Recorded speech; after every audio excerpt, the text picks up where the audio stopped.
Squid Game, one of the most popular series within a short period of time. Corona காலத்தில் எல்லாரும் என்ன பண்ணுறது ஏது பண்ணுறதுன்னு தெரியாதுன்ற ஒரு டைமில் இந்த சீரீஸ் ரிலீஸ் ஆயிடுச்சு. இந்த சீரீஸ் ரொம்பவே நல்லாவும் இருந்தது, எல்லாருக்கும் ரொம்ப ஒரு வித்தியாசமான எக்ஸ்பீரியன்ஸை கொடுத்ததுனால இந்த சீரீஸ் கொஞ்ச காலத்திலேயே ரொம்ப பாப்புலரான ஒரு சீரீஸாக மாறிடுச்சு. பத்தாததுக்கு இது ஒரு நல்ல சீரீஸ், அதனால் நல்ல ரெகக்னேஷன் கிடச்சி இதுக்கு நிறைய பட்ஜெட் போட்டு சீசன் 2 வேறு எடுத்துருக்காங்க. அண்ட் அந்த சீசன் 2வும் பயங்கரமான ஹிட்டாக கொடுத்து இப்போ சீசன் 3 அடுத்த வாரம் ரிலீஸ் ஆக போகுது. அடுத்த வாரம் இந்நேரத்துக்கு எல்லோரும் இந்த சீரீஸை பார்த்துன்னு இருப்பீங்க. இந்த சீரீஸோட ஒரு முக்கியமான ப்ளஸ் பாயிண்ட் என்னென்னா, சின்ன பசங்களோட கேம்ஸை விளையாட விட்டு அது கொள்கிற லெவலுக்கு உண்டான அளவுக்கு புஷ் பண்ணுறாங்க. அந்த மாதிரியான ஒரு வித்தியாசமான கான்செப்ட்னால மக்களுக்கு இந்த சீரீஸ் மேலே ஒரு ஹைப்பும் ஒரு வித்தியாசமான பெர்ஸ்பெக்டிவும் வந்தது. இந்த சீரீஸ் ரொம்பவே ஷார்ட் டைமில் அதிக வாட்ச் ஓவர்ஸுக்கு பெற்ற ஒரு சீரீஸாக நெட்ஃப்ளிக்ஸில் இருக்குது. பத்தாததுக்கு இது கொரோனா பீரியடில் வந்திருந்ததுனால எல்லாருமே உட்காந்து இது ரொம்ப ஆர்வமாக பார்த்துன்னு இருந்தாங்க. ஆனால் சீசன் 2க்கும் அதே அளவுக்கு உண்டான கிரேஸ் இருக்குது, ப்ளஸ் அதே அளவுக்கு உண்டான ரைட்டிங்கும் போயிருக்கு. ஸோ ஏன் இந்த சீரீஸ் இவ்வளோ பாப்புலராக இருக்குது, அந்தளவுக்கு இந்த சீரீஸில் என்ன தான் இருக்குது, அப்புறம் இந்த சீரீஸ் பாப்புலராக இருக்கிறது கரெக்டாக இல்லையா, இது ஓவர் ரேட்டடாக ஃபேர்லி ரேட்டடா அப்படின்ற டவுட் நிறைய பேருக்கு இருக்கும். இன்றைக்கி நம்ம அதை பற்றி தான் அனலைஸ் பண்ண போகிறோம். இந்த சீரீஸ் ஓவர் ரேட்டடா இல்லைனா ஃபேர் ரிலேட்டடா, இந்த சீரீஸில் அப்படின்னு ஸ்பெஷல் இருக்குது, மற்ற சீரீஸை கம்பேர் பண்ணும்போது ஏன் ஸ்குவிட் கேம் மட்டும் தனியாக தெரியுது அப்படின்றத இந்த வீடியோவில் நம்ம பார்க்கலாம். இந்த சீரீஸ் ஏன் எந்தளவுக்கு நல்லா இருக்குன்னு தெரிஞ்சுக்கிறதுக்கு ஒரு 7 பாயிண்ட் இருக்குது. அந்த 7 பாயிண்ட்டையும் நம்ம பார்த்துடலாமா? Unique character with relatability and connectivity, psychological play throughout the series, well writing, unique games and different type of horror, music, cinematography in season 2, detailing. இந்த 7 பாயிண்ட்டும் தான் இந்த சீரீஸோட ரொம்பவே முக்கியமான பில்லர்ஸாக இருக்கிறது. இந்த 7 பாயிண்ட்ஸ் தான் இந்த சீரீஸை ரொம்பவே மெருகேற்றி காமிக்கிறது. யூனிக் கேரக்டர்ஸ், இந்த சீரீஸோட ஒரு முக்கியமான ப்ளஸ் பாயிண்ட்டு கேரக்டர்ஸ் தான். ஒவ்வொரு கேரக்டரும் அதோட விதத்தில் யூனிக்காக தெரியும். ப்ளஸ் அந்த கேரக்டரோட ரொம்பவே ஒரு சிம்பிள் எமோஷன்ஸை கனெக்ட் பண்ணி விட்டு நம்ம கூட அந்த கேரக்டர் கனெக்ட் ஆகிற மாதிரியான சில விஷயங்கள் பண்ணியிருப்பாங்க. லைக் இந்த ஹீரோ கேரக்டர் எடுத்துக்கோங்க, அப்பா பொண்ணு, அம்மா பையன், ஃப்ரெண்ட்ஸ் இன் சைல்ட்ஹுட், லவ்வர்ஸ், இந்த மாதிரி ரொம்பவே சிம்பிளான எமோஷன்ஸை வச்சு அந்த கேரக்டர் நம்ம கூட ரிலேட் பண்ண வச்சு அந்த கேரக்டருக்காக நம்மளை வரி பண்ண வச்சு கடைசியில் அந்த கேரக்டரை கொல்லும் போது நம்மளை ஒரு பிட்டி ஃபீல்டிங் கொண்டு வர்றாங்க. அந்த வகையில் அந்த ரைட்டிங் அந்த கேரக்டருக்கு போகிறது தான் இந்த சீரீஸோட ரொம்ப முக்கியமான பாயிண்ட். ஒவ்வொரு கேரக்டரும் அதோட விதத்தில் யூனிக்காக தான் தெரியும். எக்ஸாம்பிள் ஃபார் சேல்ஸ்மேனை ரொம்பவே ஒரு கம்மி ரோலாக தான் இருக்கும், ரொம்பவே ஒரு ஷார்ட் டைமுக்கு தான் அப்பியர் ஆகிருப்பார். ஆனால் அவர் எல்லா சீன்ஸுமே அவர் கொடுத்த ரைட்டிங் ப்ளஸ் அந்த ஆக்டரோட ஆக்ஷன் ரெண்டுமே அந்த கேரக்டர் ரொம்ப டிஃப்ரென்ஷியேட் பண்ணி காமிச்சது மட்டும் இல்லாமல் ரொம்பவே அழகாக நம்ம கூட கன்வே பண்ணிடுச்சு. இந்த மாதிரி ஒவ்வொரு கேரக்டருக்கும் நல்ல ரைட்டிங்கும் ப்ளஸ் அந்த ஆக்டர்ஸ் அதை ப்ளே பண்ண விதமும் தான் அந்த சீரீஸை ரொம்ப மெருகேற்றி காமிக்குது. ஏன்னா இந்த சீரீஸில் முக்கால்வாசி நேரம் நம்ம அந்த கேரக்டர்ஸ் கூட தான் ட்ராவல் பண்ணுறோம். ஒரு கேரக்டர் நம்ம கூட சரியாக ரிலேட் ஆகலைன்னா கூட அந்த கேரக்டர் நம்மளுக்கு பார்க்கவே பிடிக்காது, அந்த கேரக்டர் வரும்போது வெறுப்பாக இருக்கும். பட் அப்படிப்பட்டது இந்த சீரீஸில் எல்லா கேரக்டருக்கும் நம்ம ஒரு மாதிரி எல்லா கேரக்டர் மேலே ஒரு எமோஷன்ஸ் கனெக்ட் ஆகி தான் இருக்கும். ஈவன் இந்த வில்லன் கேரக்டர்ஸ் எடுத்திங்கன்னா கூட அந்த கேரக்டர் மேலே நம்மளுக்கு ஒரு டவுட்டோ ஆர் ஏதாவது ஒரு ஒன்று அந்த கேரக்டர் கூட நம்ம பார்த்துன்னே இருப்போம். அந்த மாதிரி ஒவ்வொரு கேரக்டரும் நம்மளுக்கு ரொம்பவே கனெக்டிவிட்டியாகவும் ஏதாவது ஒன்று நம்ம கூட கனெக்ட் ஆகிற மாதிரியான ஒரு விஷயங்கள் இருக்கிறதுனால தான் இந்த சீரீஸில் கேரக்டர்ஸ் ரொம்பவே தனித்துவமாக தெரியுறாங்க. ஹீரோ கேரக்டர் ஆகட்டும், ஃப்ரெண்ட்மேன் கேரக்டர் ஆகட்டும், சேல்ஸ்மேன் கேரக்டர் ஆகட்டும், ஹீரோ ஃப்ரெண்ட்ஸ் ஆகட்டும், ஒவ்வொருத்தரும் நம்ம கூட ரொம்பவே கனெக்ட் ஆகிறது மட்டும் இல்லாமல் இந்த கேரக்டரை பற்றி நம்மளால் அண்டர்ஸ்டாண்டும் பண்ண முடியுது. அந்த மாதிரியான யூனிக்னஸ் இந்த கேரக்டர்ஸ் இருக்கிறதுனால தான் நம்மளுக்கு இந்த கேரக்டர் ரொம்ப பிடிக்குது. நம்ம அந்த கேரக்டர்ஸோட ரிலேட் பண்ணி பார்த்துன்னு இருக்கோம். Psychological play throughout the series, இந்த சீரீஸில் ரொம்பவே சட்டிலாக சைக்காலஜிக்கல் ப்ளே இருக்கும். அதாவது ரொம்பவே சட்டிலாக இருக்கும், நம்ம அதை சரியாக கவனிச்சிருக்க மாட்டோம். ஆனால் அந்த சின்ன சின்ன டீட்டெயிலிங் ஆஃப் சைக்காலஜி தான் இந்த சீரீஸை ரொம்பவே மெருகேற்றுறது. ஏன் அப்படி சொல்கிறேன்னா, இந்த சீரீஸில் ரொம்பவே மைன்யூட்டாக தான் இந்த சைக்காலஜிக்கல் ப்ளேஸ்லாம் இருக்கும். ஃபார் எக்ஸாம்பிள், இந்த ஃபஸ்ட் டைம் இந்த காட்ஸ் அந்த பிளேயர்ஸை மீட் பண்ணும் போது அவங்க கையில் கன் இருக்காது. அதுவே அந்த ஃபஸ்ட் கேம் ஆடி முடிச்சதுக்கப்புறம் அந்த காட்ஸ் கன் எடுத்துன்னு வருவாங்க. ஸோ ஃபஸ்ட் டைம் அவங்க பெரிய ஆபத்து இல்லாதவங்கன்ற மாதிரி போர்ட்ரேட் பண்ணிக்கிறாங்க. செகண்ட் டைம் கன் எடுத்துன்னு வராங்க, ஏன்னா இந்த தடவை அவங்களுக்கு தெரிஞ்சிச்சு நம்மளை கொல்ல தான் போகிறாங்க அப்படின்னு. ஸோ இந்த மாதிரி சின்ன சின்ன சட்டில் டீட்டெயில்ஸ் வைக்கிறது மூலிமா அந்த சீரீஸ்க்கு இன்னும் ஒரு யூனிக்னஸ் கிடைக்குது. இந்த சைக்காலஜிக்கல் ப்ளே சீரீஸில் ரொம்பவே முக்கியமான பார்ட் ப்ளே பண்ணுது.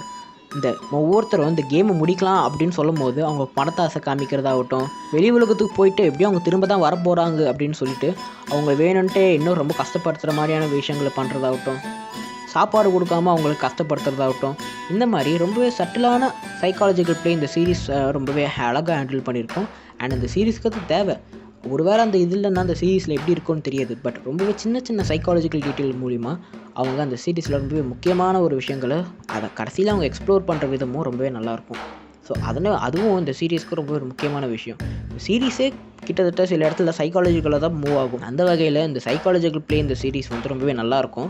நீங்கள் அதை கவனித்து பார்த்தீங்கன்னா உங்களுக்கு நல்லாவே புரியும். மனுஷங்களை எந்த அளவுக்கு அவங்க மேனிப்புலேட் பண்ணுறாங்க, அப்புறம் பணம் அவங்கள எந்த அளவுக்கு மேனிப்புலேட் பண்ணுது அப்படின்றத ரொம்பவே சட்டிலாகவும் சில இடத்துல ஆணிபூர்ணமாகவும் சொல்லியிருப்பாங்க. அது இந்த சீரீஸ்க்கு ரொம்பவே முக்கியம். இந்த சீரீஸ்க்கு அதுதான் ரொம்பவே ஒரு பேக் போனாக இருக்கிறது. ரைட்டிங் தான் இந்த சீரீஸோட ஒரு மேஜர் பார்ட். ஏன்னா ஒவ்வொரு கேரக்டர்ஸை எழுதி அந்த கேரக்டர் என்ன பண்ணணும்னு சொல்கிறதுலேருந்து ஸ்டோரி எந்த அளவுக்கு போகணும், எந்தெந்த மாதிரி போகணும் அப்படின்னு சொல்கிறது வரைக்கும் ரைட்டிங்கில் தான் அவங்க எல்லாத்தையும் பண்ணியிருக்கிறாங்க. முக்கியமாக இந்த சீரீஸில் ரொம்பவே ஒர்ஸ்ட் ரிட்டன் கேரக்டர் அப்படின்னு யாரும் இருக்க மாட்டாங்க. லெஸ் ரிட்டன் கேரக்டரை நம்ம வந்து இந்த போலீஸ்காரரை சொல்லாமே தவிர, பட் அவருக்கு கூட ஒரு நல்ல கேரக்டர் டெவலப்மெண்ட் போயின்னு இருக்கும். அதை பாதியிலே கட் பண்ணியிருப்பாங்க. பட் எல்லா கேரக்டருக்குமே ஒரு நல்ல character development, character arc character lore அப்படின்னு சொல்லிட்டு எல்லாருக்கும் ரொம்ப சட்டிலாகவும் சில பேருக்கு ரொம்ப முக்கியமாகவும் கொடுத்துருப்பாங்க. இந்த சீரீஸில் ரைட்டிங் தாங்க. ரைட்டிங் இல்லைன்னா அந்த சீரீஸ் ஒன்றுமே கிடையாது. எல்லா சீரீஸுக்கும் ரைட்டிங் தான் முக்கியம். இந்த சீரீஸில் கொஞ்சம் எக்ஸ்ட்ராவே பண்ணியிருப்பாங்க. எக்ஸாம்பிளுக்கு இந்த பையன் அவங்க அம்மாவை விட்டுட்டு போன உடனே இந்த ஃப்ரண்ட் மேன் அவங்க அம்மாவை பார்த்து கேட்பாங்க, உங்கள் பையன் அவங்க கூட வரலையே அப்படின்னு சொல்லிட்டு. நம்ம ஃப்ரண்ட் மேனுக்கு தெரியும் அவங்க பையன் அவன் விட்டுட்டு போயிருப்பான். ஆனால் வேணுன்ட்டு அவங்க வெறுப்பேற்றுற மாதிரியான கேள்வி கேட்டு அவங்க எக்ஸ்ப்ளோர் ஆகிறத அந்த கேரக்டர் பார்க்குது, அந்த கேரக்டர் வேணுன்றதை அது பண்ணுது அப்படின்னு சொல்லிட்டு அந்த ரைட்டிங்கில் அவங்க அந்த அளவுக்கு வந்து ஒரு முக்கியத்துவத்துவம் கொடுத்துருப்பாங்க. ரொம்ப சட்டிலான டீட்டெயில்ஸும் அந்த ரைட்டிங்கில் கொடுத்துருப்பாங்க. இந்த ஃப்ரண்ட் மேனோட மோட்டிவே அதுதான். அந்த கேரக்டர் வந்து அவங்க பையன் விட்டுட்டு போகணும், அந்தளவுக்கு அவங்க பணம் அவங்கள மாற்றுது அப்படின்னு சொல்கிற மாதிரியான ஒரு ஐடியாலஜியில் வாழ்கிற கேரக்டர் தான் அந்த ஃப்ரண்ட் மேன். அந்த மாதிரி அந்த கேரக்டருக்கு ரொம்பவே வந்து ஒரு முக்கியத்துவமும் கொடுத்து இந்த கேரக்டர் இந்த மாதிரி மேனிப்புலேட் பண்ணுது அப்படின்னு சொல்கிறதாகட்டும், எந்தெந்த கேரக்டர் எந்தெந்த மாதிரி பண்ணுது அப்படின்னு சொல்லிட்டு நம்மளுக்கு வந்து ஒரு நல்ல ஐடியாவும் இருக்கும். அதோட நம்மளால் புரிஞ்சிக்கவும் முடியும். Unique type of horror and different type of games. இந்த சீரீஸ்லேயே ரொம்ப ஒரு முக்கியமான விஷயமா திகழ்படுறது கேம்ஸ் தான்.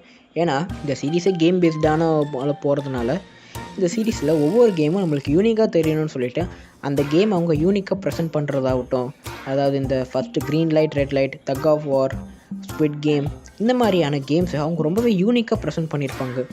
மெயின் இப்போ தக் ஆஃப் வார்னா நம்ம எப்படி எக்ஸ்பெக்ட் பண்ணியிருப்போமோ அதை விட அவங்க வந்து ரொம்பவே டிஃப்ரெண்ட்டாக எக்ஸ்பெக்ட் பண்ணி கொடுக்குறது ஆகட்டும், நம்ம எக்ஸ்பெக்டேஷனுக்கும் மீறி தான் இந்த கேம்ஸ் அவங்க செட் பண்ணியிருப்பாங்க. ஸோ அந்த வகையில் இந்த கேம்ஸ்னால மட்டுமே இந்த சீரீஸில் ரொம்ப முக்கியமான விஷயமாக திகழுது.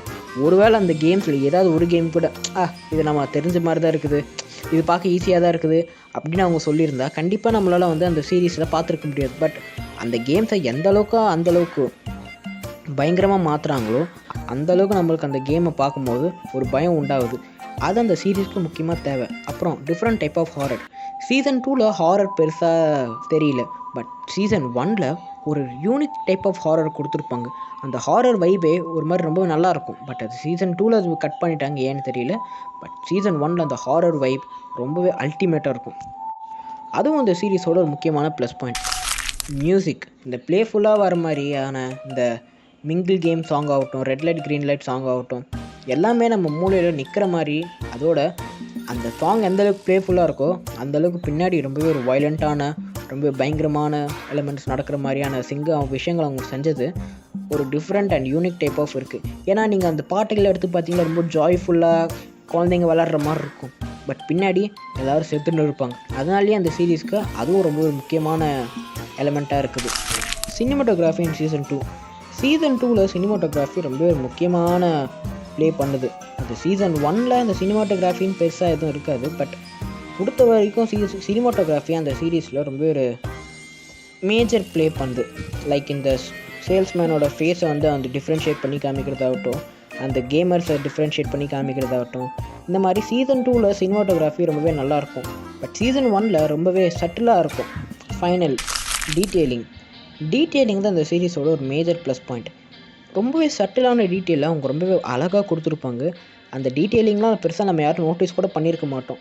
பட் ரொம்பவே சட்டிலான ரொம்பவே அழகான ஒரு மாதிரி டிஸ்டர்பிங்கான டீட்டெயிலையும் அவங்க வந்து ரொம்ப எஃபிஷியண்ட்டாக கொடுத்துருப்பாங்க. ஃபார் எக்ஸாம்பிள் சீசன் 1ல் இந்த ஹீரோ கேரக்டர் வந்து அத்தனை சாவுகளை பார்த்துட்டு கடைசியில் அவங்க அம்மா சாவை பார்த்துருக்கும் போது அவங்க அந்த அம்மா சாவை பார்த்துட்டு அவங்க அழுதுருக்க மாட்டார். அவர் போய் சைலண்ட்டாகவே படுத்திருப்பார். ஏன்னா ரொம்ப நாள் கழித்து அவர் வந்து ஒரு நேச்சுரல் டெத்தை பார்த்துருக்காரு. அதுக்கு முன்னாடி எல்லோரும் கன்னில் சுட்டு ரத்தம் தெறிக்க தான் சத்தத்தை பார்த்துருக்காரு.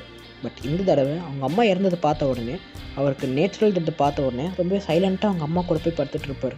ஸோ இந்த மாதிரியான சின்ன சின்ன டீட்டெயிலிங் ரொம்பவே அழகாக இருக்கும். ப்ளஸ் ரொம்ப டிஸ்டர்பிங்கான ஃபீலும் கொடுக்கும். ஏன்னா நீங்கள் வந்து அதை பெருசாக கவனிக்க மாட்டீங்க. பட் இருந்தாலும் அவங்க அதுக்கு வந்து மெனக்கட்ட அந்த சீரீஸோட டீட்டெயிலிங்கை அவங்க இன்க்ரீஸ் பண்ணியிருப்பாங்க. இதெல்லாம் தான் அந்த சீரீஸோட ஒரு மேஜர் ப்ளஸ் பாயிண்ட். இப்போது நம்ம டிபேட்டுக்குள்ளே வருவோம். Is the series over rated? இந்த சீரீஸ் ரொம்பவே ஷார்ட் பீரியட் ஆஃப் டைமில் அதிக வியூவர்ஸை பெற்று ரொம்பவே பாப்புலர் ஆகிடுச்சு. ஸோ அதனாலே நிறைய பேர் என்ன சொன்னாங்கன்னா, இது வந்து ஒரு ஓவர் ரேட்டட் சீரீஸ், இந்த சீரீஸ்லாம் ஒன்றும் பெருசாக கிடையாது, இது வந்து சும்மா அப்படின்னு சொல்லுவாங்க. பட் இந்த சீரீஸில் நல்ல ரைட்டிங் இருக்கும், நல்ல கேரக்டர்ஸ் இருக்கிறாங்க. அதாவது இந்த சீரீஸில் பெருசாக மைனஸ்லாம் ஒன்றும் சொல்ல முடியாது.